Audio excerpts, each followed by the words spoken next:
Well, g'day folks, Chad Mansbridge here and welcome to this bonus video tutorial as part of my chronological Bible in a year reading challenge, helping people not only read through the Bible in a year, but to do so more or less in a chronological sequence, watching the Bible's big story unfold before them. Well, in the last couple of weeks, we've come to the end of the narrative account in the New Testament. Basically, the book of Acts closes in the year AD 62 with Paul under house arrest in Rome, which of course begs the question, what happened after that? What happened to the Jewish community? What happened to the Christian community? And what happened in the Roman world in the decade of the 60s? Well, as you find out on this week's tutorial, it actually proved to be a very difficult and devastating time for both God's people and the Roman Empire. Don't want to spoil too much for you, but that's what this tutorial is about. Sit back, relax, and enjoy today's lesson. Well folks, thank you for joining me. As promised, this is another bonus video this week as part of our chronological Bible reading plan. Every week for the last 49, I've been coming to you week after week after week with a new tutorial helping you to read through the Bible in a year, but to also do it in a chronological fashion so you can see the big picture narrative story of God's people unfold. Okay, we are very near the end, but we've realized that our narrative books have come to an end. Okay, when we read through the Old Testament, we had narrative books interspersed with Psalms and Proverbs and prophets. Okay, we did quite a lot of that. When we come to the New Testament, it's very similar. We have the Gospels for the first 30 years of the first century, and then we have the book of Acts, which covers another 30 years of history, and we've interspersed Paul's letters in there. However, the book of Acts has come to an end. We've run out of history books, but we've got all these other books of the Bible left to go. Where do they fit in? Well, we know that Paul wrote Timothy, Titus, and Hebrews once Acts 28 came to a close, and we also know that after Acts 28, Peter, Jude, and John had their books written as well. So I thought it'd be a good idea to have a look and answer the question, what happened in history, in this part of the world anyway, after Acts 28? What happened once the book of Acts came to a close? And a couple of months ago, I did a very similar video to this when we looked at the intertestamental period. All right, I looked at the 400 years of missing Bible, basically, between Malachi and Matthew. We, of course, have to look at extra biblical history to work out what happened in that gap. Well, that's what I want to do today. I want to have a look at the decade of the 60s, okay? Not the 1960s. We won't be talking about the Beatles or the moon landing, but we are going back in time. That's why we're black and white today, okay? We're going to have a look at the decade of the 60s and find out what happened in the Bible world, okay, in that part of the world in that decade. And let me just warn you, it's not pretty. It was actually a very, very difficult decade and in fact a very devastating decade to the people that we've come to know and love as we've read through the New Testament. So what I want to do in this video is I want to look at the three main people groups that feature in the New Testament. Okay, I want to look at the Romans, have a look at what happened in Roman politics in the 60s. I want to have a look at the Christian community, what happened with them and how that's connected. And then finally have a look at the Old Covenant community or the Jewish community and see what happened to them in the 60s as well. Okay, so that's what we're doing. It's a history lesson. Brace yourself and let's see how we go in 10 minutes. 10 years in 10 minutes, no problems. Okay, here we go. Let's start with Rome. Basically, as we know, Rome is both a city and an empire, okay? As a city, it's known as the city on seven hills. As an empire, it's a whole bunch of provinces led by proconsuls or kings, sometimes, like King Herod, okay? But ultimately, over all of them, we have a Caesar. We have an emperor, okay? He is the king of kings, basically. And in fact, that's one of the names that they would call the emperor there in the first century. Well, in the 60s, the main emperor who rules for most of the 60s is a guy called Nero. Now, I introduced him a couple of weeks ago. I have a little bit more to say about him. But in the big picture view of things, he is basically Rome's sixth emperor. Okay, it all began with Julius Caesar, who transitioned Rome from a republic to a Caesarship, to an empire. Okay, Julius Caesar. Augustus was after him, who was around when Jesus was born. He's in the Christmas story. Then Tiberius, when John the Baptist and Jesus were ministering, he was the guy mentioned there. Caligula didn't last very long, handed over to Uncle Claudius,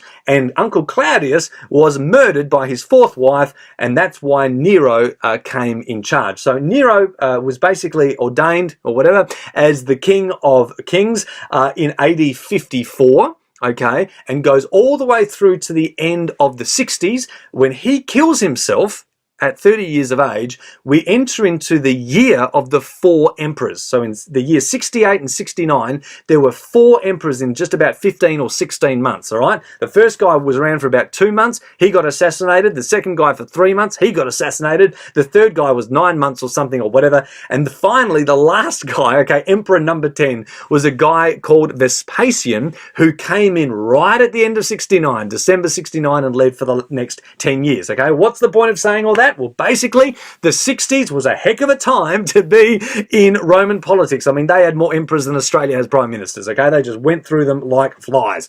But the main reason for this tumultuous time was Emperor number 6. Nero. When he started, he was only 16 and he was actually doing okay. I mean, basically his mum ran the show. But after a few years, his true colours began to show, all right? He kills his mum, he kills his first wife, he kills his second wife by kicking her in the stomach, and she was pregnant at the time, apparently. His third wife he wanted to marry, but unfortunately she was already married. But good for Nero, all right? Her husband kills himself. Well, that's convenient, isn't it? So now he can marry her. He also married 2 men in the 60s. He married someone called Pythagoras in 64, and Nero dressed up as the bride at that wedding. Here's the emperor, okay, the emperor of the known world at the time, dressing up, and he was the wife in that relationship. Not to be outdone, he marries another man. Oh no, he doesn't. He marries a teenage boy, in 64. It was someone called Sporgus. It was his male sex slave, okay? He had him castrated so that he would stay looking young. And historians tell us that Sporgus looked remarkably like wife number 2, the one that Nero kicked to death. In fact, he actually called Sporgus by his number 2 wife's name and would make Sporgus dress up like a woman, dress up like an empress when they went out in public, okay? So let me just say, Nero was a bit of a complicated character, and this caused a bit of unsettling in the Roman Empire. But it all comes to a head in the year 64. A massive fire goes through the city of Rome. It burns for 9 days. About a third of the city is destroyed. But never mind, Nero comes in as the hero, gives out free food and free clothes and shelter, all right? But also, wouldn't you know it, a week after the fire, he comes out with these elaborate plans of all these new buildings that can be built where the old ones were burnt, including a whole new palace for himself. Well, the people of Rome could see straight through this. Everyone knew that Nero was responsible for the fire and he couldn't handle that politically, so he needed a scapegoat. So what does Nero do? He blames the Christians. So now we move from the Romans to the Christians. The Christians are a real easy scapegoat, basically, because they're not politically very powerful and the Jews don't like them very much, so it's really easy to blame them, and that's what he does. And so it's there in the middle of 64, about August 64, when what's known as the Neronic persecution began, all right? Christians, remember, have been persecuted for 30 years by the Jews. That's one of the main themes of the book of Acts, isn't it? It picks up the whole motif from Genesis about the older brother persecuting the younger brother. Do you remember that? Cain and Abel and Abraham, Isaac and Jacob and all their boys, and David and King Saul. And then Jesus tells the story about the prodigal son, the older persecuting the younger. That's a major theme in the book of Acts. The Jews were persecuting the Christians, the old covenant community persecuting the new. So the Christians were used to persecution, all right? They've had it for 30 years, but now they've got it from the Romans. They've basically got persecution from both sides, okay? They've got their suffering on steroids. And Nero is responsible for killing Christians by the thousands. In fact, there's a first century historian, a Roman historian called Tacitus, okay? And he tells us that not only did he hunt them down, arrest them, murder them, he would dress them up as animals and feed them to wild dogs for sport. He would crucify them, he would burn them at stakes, and even at night time he would burn them to provide lights in his gardens while he entertained people. All right, the Christians went through a devastating couple of years as the tribulation they were already going through for 30 years just went to a whole new level once Nero came on the scene. Because you remember in the book of Acts, the Romans didn't really care about the Christians. That's the whole point of Paul's trial, okay, isn't it? Every Roman governor Paul goes to, they're like, look, we got nothing against you, mate, but the Jews are like, no, we want you to do something. Well, now the Christians had it coming from both sides. It was a very, very difficult time. It's known as the Neronic persecution, started in 64. Okay, so that's what was happening in Rome. It was all just turning to poo. A lot of political turmoil there. The Christians were now coming under severe persecution. Paul, of course, we believe, and a bunch of other apostles were killed during that time. Well, what was happening to the old covenant community? What was happening to the Jews at this time? Well, with them as well, it wasn't too good, all right? Things were really heating up down there in Jerusalem and Judea, and most of it actually had to do with their own internal politics. There was a group of guys down there in Judea known as the Zealots. You might remember one of Jesus' disciples was Simon the Zealot. Well, this was a political activist group, basically, okay? And they had one thing on their mind, these Jewish Zealots. All they wanted was Jewish independence. They despised Rome. They despised the fact that Rome was in charge of them, and they wanted to go back to the good old days before 63 BC, when Jews were independent. You remember that? The 100 years of independence they had before the Romans came in. They wanted that again. They wanted to go back to independence. Well, a whole bunch of wars and battles goes on. Thousands of Jews get killed in the year 66, but it all comes to a head in 67 when the Jews finally say, that's it, we are declaring independence. They had their own Independence Day, okay? They said, we're going to refuse to pay taxes to Rome anymore, and not only that, but we're going to refuse to pray for Caesar. Or basically in their language, they said, we're going to refuse to offer sacrifices in the temple on behalf of Caesar. And that, which is at the end of 66, was a real turning point in the Roman and Jewish relationship. Nero could not handle that. And what he does is he gets his biggest, baddest general, a guy called Vespasian, okay, to gather a large army in the new year of 67, the winter basically of 67. And Vespasian marches towards Jerusalem and Judea to bring an end to this uprising, to bring an end to what's known as the Jewish revolt. Well, he does that with absolute severity. He makes his way towards Jerusalem. He gets as far as Galilee, where Jesus grew up, about 20 k's out of Nazareth. Comes to a town where he slaughters 40,000 Jews in a couple of weeks. Among them is the general of the Jewish army there, a guy called Josephus. Josephus is happy to see 40,000 of his own people die, but personally he waves the white flag and he comes over and he joins the Romans, and he becomes a chronicler, okay, or a historian for the Romans. He is one of the greatest Jewish historians of the first century, and much of the information about these wars we get from him, okay? Anyway, Vespasian pushes his way towards the city of Jerusalem. And as he's doing that, all the Jews from the surrounding area are coming to Jerusalem for safety. So the population of Jerusalem itself swells. Well, what happens? Can you believe it? Civil war breaks out in Jerusalem. It's Jews fighting against Jews. Why? Because some of them, like the Zealots, are like, yeah, we should fight the Romans. Others of them are more moderate, and they're like, no, let's make peace. There's no way we can defeat these guys. And so civil war breaks out right there in Jerusalem, and it is extended for a couple of years. The Zealots stop people from leaving the city. They burn grain supplies, and famine grips the city. Josephus even tells us stories about women who boiled their infants for food. Okay, there is complete anarchy. The crime rates skyrocket. Houses are pillaged and plundered. The streets are awash with blood. Over 600,000 Jewish people were dead corpses were thrown over the temple walls or thrown outside the gates to rot. thousands of people tried to escape over the walls, but then they were captured by the Romans and they were crucified in their thousands, or they'd had their stomachs slit open as the Romans would look for stolen gold that these Jews might have stolen. Well, eventually the Romans take the city, which is now basically destroyed. Internally, it's gone through this extended civil war, and it's just an absolute hellhole. Titus, now not Vespasian, he's gone to Rome because of the whole year of the 4 emperors thing. He's gone over there to become the 10th emperor, okay, to be in charge. But he's left Titus, his son, in charge. And Titus marches on the city, and according to Josephus, was absolutely horrified when they walked into the city to see the carnage that had taken place within that civil war. Well, nevertheless, the armies go into the city, they plunder what they can, and they burn the temple, the entire temple complex, to the ground. They just leave a small piece of the western wall there, but otherwise, just like Jesus predicted, they take the temple down brick by brick and they destroy the city of Jerusalem. By the end of the war, there are 1.2 million Jews either dead or taken captive, and nothing left standing of the temple complex except for that small piece of the western wall.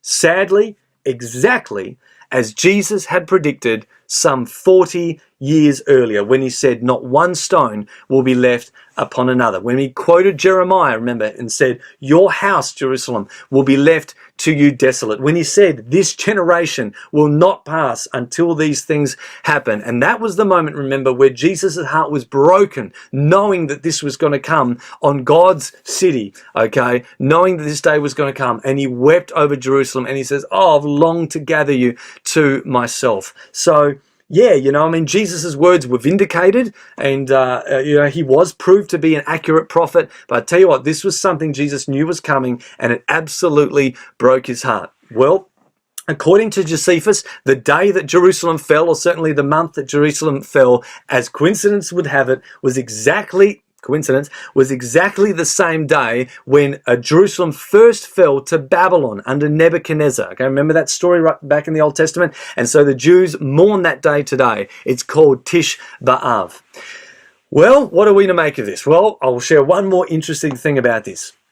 That Jesus' words should come true in this way shouldn't surprise us, really. But what is fascinating is that Josephus and some other Roman and Jewish historians, a guy called Tacitus and also Eusebius, also document a lot of supernatural phenomena that happened in Jerusalem around this time, and particularly just before the war broke out. I'll read this from Josephus. He says, a star resembling a sword stood over the city, and a comet that continued there for a whole year. He says, before the Jews' rebellion, when the people were coming great crowds to the Feast of Unleavened Bread on the 8th day of the month, at the 9th hour of the night, so great a light shone around the altar in the holy house that it appeared to be bright daytime, and it lasted for half an hour. This is a supernatural light shining inside the temple. He said, at the same festival, a heifer, a young female calf, okay, as she was led by the high priest to be sacrificed, gave birth to a lamb. A calf gave birth to a lamb in the midst of the temple. He says, moreover, the eastern gate of the inner court of the temple, which was of brass and very heavy, and had with difficulty been shut by 20 men, okay, was seen to be opened of its own accord about the 6th hour of the night. He says this signal foreshadowed the desolation that was coming to them. That was his verdict, this incredible supernatural phenomenon, which, as I said, other historians talk about, was happening in the years 66 and 67 before this disaster took place. And why do I mention that? Well, I say that to say this. What happened to the Christian community at this time? We've talked about the Romans and what they're doing. We talked about the Old Covenant community, the Jewish people, and the tragedy that happened there. What happened to the Christians at this time? Well, Eusebius, who is one of the early Christian historians, okay, we've got guys like Papias, Irenaeus, Tertullian, and Eusebius also wrote extensively. He says this. He says the people of the church in Jerusalem, the Christians of the church in Jerusalem, had been commanded by a revelation before the war to leave the city and go to a place called, in Perea, called Pella. The Christians were not there in Jerusalem when this war took place. In fact, Josephus doesn't mention Christians at all. He mentions all different types of Jewish people who were there and involved in these wars, never ever mentions Christians. And Eusebius tells us it's because the Christians had a revelation and knew that they needed to get out of the city. Well, what revelation did they receive? Was it the book of Revelation? Did they have that before 66 AD when all these things started taking place? Was it the book of Hebrews? You know, at the end of Hebrews it says, come out of the city, okay? And like Christ did when he was crucified, come out of the city. Were they responding to the Olivet Discourse where Jesus says, when you see armies surrounding the city, get out? Or was it one of these supernatural signs and wonders that Josephus describes? Was that a sign, a revelation that came to them that says we need to get out of here? Well, Eusebius doesn't say specifically. He simply says the people of the church in Jerusalem were commanded by a revelation to leave. Well, at the end of the day, amidst all this bloodshed and this 3.5 year war against the Jews, or what Josephus calls the Jewish War, it culminated in a 5-month siege on Jerusalem by Titus, which ended in the year 70. No Christians were killed in that massacre, as tragic as it was. So I told you the 60s were a very difficult, very devastating decade. A whole lot of stuff went down in Rome, mainly because of this whack job called Nero. Okay, the Christian church was persecuted beyond belief. They'd been facing persecution for years, but now it's coming from both sides through Nero and the politics of Rome. And thirdly, the Jewish community. The Jewish world was literally destroyed, much like it was in the book of Kings, when the northern kingdom was destroyed by the Assyrians, when the southern kingdom was destroyed by the Babylonians. Their population, their city, their temple, their entire worship structure, the whole old covenant system, okay, was completely removed and destroyed during those wars. And if Josephus and those other historians are to be believed, this was surrounded by a whole bunch of supernatural phenomenon. What are we to make of this? Well, that's up to you. That's not the job of these videos. The job of these videos is to stand back and help you understand some history, to give you some biblical context. My hope in this video is that it fills in some of the gaps, basically, as to what happened in the years immediately preceding Acts 28, and in doing so, helps to provide some insight as we read these last post-Acts 28 books in our Bible. All right, guys, you can research all of this yourself. It's all available on Wikipedia and Google and whatever you want. I hope this gives you some idea. Oh my goodness, I've gone 20 minutes. Some idea as to what happened in the devastating decade of the 60s. Guys, we've got 2 more weeks in our chronological Bible reading plan. All the links are below. Bless you heaps. Thanks for watching this video, and I'll see you on the other side. That's it for today's lesson. I really hope you enjoy your readings this week. Remember, allow yourself time to read as much as you can in one sitting. Don't get lost in the detail. Just keep going and watch the Bible's big story unfold before you. Remember also to hit me up on our social media channels or website, and I'll see you next time.